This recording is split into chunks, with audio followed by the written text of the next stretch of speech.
Hola,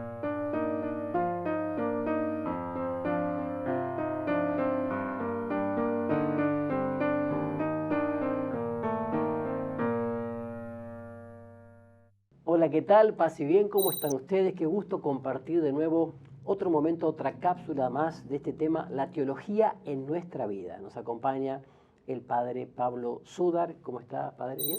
Muchas gracias por la Bienvenido. invitación. Gracias, padre. Bueno, es un gusto tenerlo aquí de nuevo. Entonces, hoy vamos a desarrollar un tema que es la iglesia, o sea, la comunidad de los cristianos. Padre Pablo, ¿qué es la iglesia? Bueno, el Concilio Vaticano II, en un documento importante que se llama justamente Lumen Gentium, Luz de la Gente, se nos dice que la iglesia es la comunidad que el Padre, por Cristo en el Espíritu, reúne, ¿no es cierto?, como pueblo suyo. O sea, la iglesia se constituye no porque nosotros nos autodeterminamos como comunidad, sino porque Dios Padre, por Cristo, ha instituido esta iglesia justamente por la dimensión de su Espíritu. Jesús mismo constituye la iglesia desde el Padre, ¿no es cierto?, por Él en el Espíritu Santo. Por lo tanto, la iglesia es un misterio de amor de Dios que se realiza en la historia. Nosotros como sujeto histórico estamos realizando justamente el misterio del amor de Dios en nuestra propia vida personal, en nuestra vida comunitaria. Por eso somos por el bautismo cuerpo de Cristo. Y como cuerpo de Cristo, evidentemente, nos integramos en la vida sacramental de la iglesia, porque es Jesús que nos regala su vida como hijos a través del bautismo. Luego nos alimenta con el sacramento de la Eucaristía. Es el pan de vida que da vida a nuestra propia vida y da sentido a nuestra propia vida. El sacramento de la confirmación, que con su espíritu nos da la sabiduría para saber asumir nuestra propia existencia. Luego el sacramento del matrimonio, que nos enseña la pedagogía del amor de Dios que tenemos que saber vivir y concretar a través de la familia, los esposos y los hijos.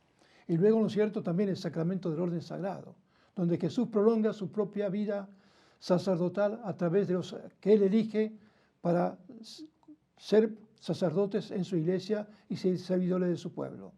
Y luego también el sacramento, digamos, de la unción de los enfermos. Cuando estamos en situaciones de emergencia, bueno, la iglesia sale al encuentro por Cristo, ¿no es cierto?, para sanar nuestras debilidades y para encontrarnos, si es necesario, definitivamente con el Señor de un modo, ¿no es cierto?, pleno y total en su dimensión de amor. O sea, nos damos cuenta que la iglesia, por lo tanto, es el sacramento del amor de Dios, que se concreta en la historia y que cada uno de nosotros debe asumir conscientemente y plenamente, ¿no es cierto?, esta relación con Dios y también la comunión de amor entre nosotros los cristianos. La iglesia como sacramento universal de salvación, ¿no? La iglesia como canal de gracia que nos da todo el amor del Padre en el Hijo, ¿verdad? La iglesia como, por el Espíritu Santo, la iglesia como también la esposa amada de Jesús, pero también la iglesia con esa realidad. Yo recuerdo una frase que decía, a tus pies, iglesia, a tus pies todo lo he aprendido, decía un teólogo, ¿no? A tus pies todo lo he aprendido. Y yo recuerdo siempre, mi párroco solía decir, en este templo, que es la iglesia, ¿no?, con minúscula, ¿no?, pero también iglesia, claro, en este templo te hemos recibido en el bautismo y en este templo te vamos a despedir el día que te vayas de este mundo para abrazar la iglesia celestial, ¿no? O sea, la comunidad eterna junto al Padre y a Jesús.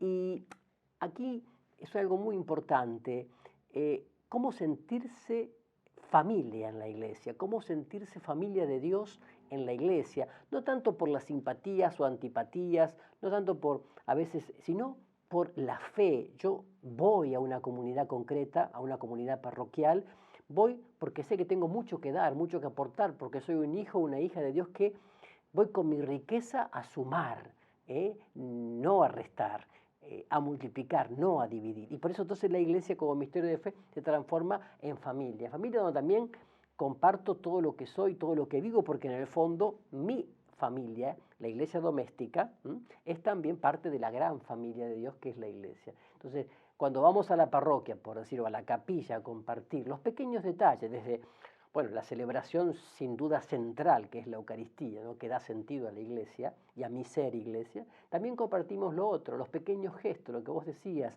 la fraternidad, la solidaridad, ¿no?, el estar cerca del otro, el interceder por el otro, el acompañar al otro.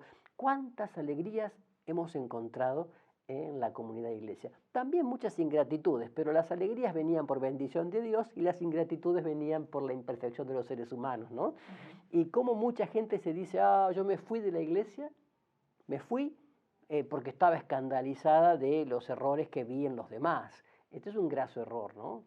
¿Por qué? Porque finalmente allí yo encuentro a Dios, en la iglesia. Hay gente que dice, Jesús sí, iglesia no. ¿Qué dirías a eso que hoy es muy común escuchar, muy frecuente escuchar? Bueno, que hay que recuperar el sentido justamente de la presencia de Dios en la vida de la iglesia. Y esto solamente se recupera, ¿no es cierto?, a través de la sacramentalidad de la iglesia. Por ejemplo, dice el concilio que la Eucaristía es cumbre y fuente de la vida de la iglesia.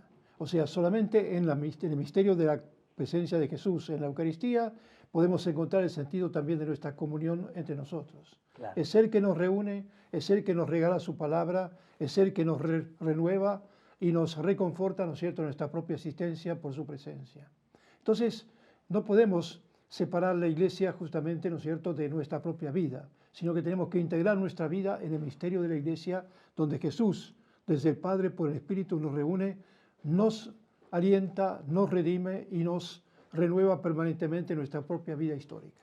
Y vos has vivido muchas dimensiones de la iglesia, pero concretamente una como docente en universidades, digamos, católicas, en Argentina, en Alemania, etc. Y también otra cuando fuiste párroco, ¿no? Esos 5 años que estuviste en una parroquia. ¿Qué nos podés contar sobre esas dos dimensiones, por decirlo de alguna manera, ¿no? Claro. Bueno, en el barrio, digamos, donde yo estuve, Barrio Godoy, evidentemente era una comunidad incipiente. Hacía poco se había construido, ¿no es cierto?, la capilla, y bueno, poco a poco se fue formando, ¿no es cierto?, la comunidad cristiana, a través del misterio, ¿no es cierto?, de la presencia de Jesús en la Eucaristía. Yo insistí mucho en el tema de la participación eucarística. Luego, evidentemente, después se fue consolidando, ¿no es cierto?, la comunidad cristiana a través del bautismo, a través de la confirmación y luego también a través de un colegio primario que se construyó al lado de la capilla, que fue como un inicio de la catequesis, ¿no es cierto?, en el barrio. De tal modo que yo pude ver cómo el Señor actuaba en la vida, ¿no es cierto?, de los fieles y cómo la comunidad se fue construyendo paulatinamente alrededor de la presencia de Jesús. ¿Y en tus alumnos universitarios, así también estudiantes de teología, teólogos, filósofos, cómo veías la dimensión en la que ellos vivían la iglesia? Bueno, sobre todo a través de la sabiduría que Dios evidentemente nos regala a través de la teología.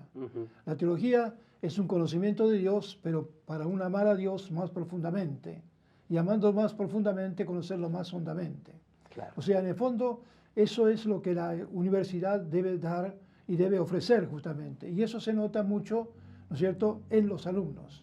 Cómo van progresando en el conocimiento y cómo van progresando también en la experiencia de Dios a través de su vida. Muy bien, muchas gracias, Padre Pablo. Realmente un tema apasionante. Y también les preguntaría a ustedes, ¿cómo están viviendo la iglesia? ¿Cómo están experimentando la iglesia? Es una linda pregunta para rezar, para meditar, también para compartir. Gracias por este momento. Paz y bien para todos.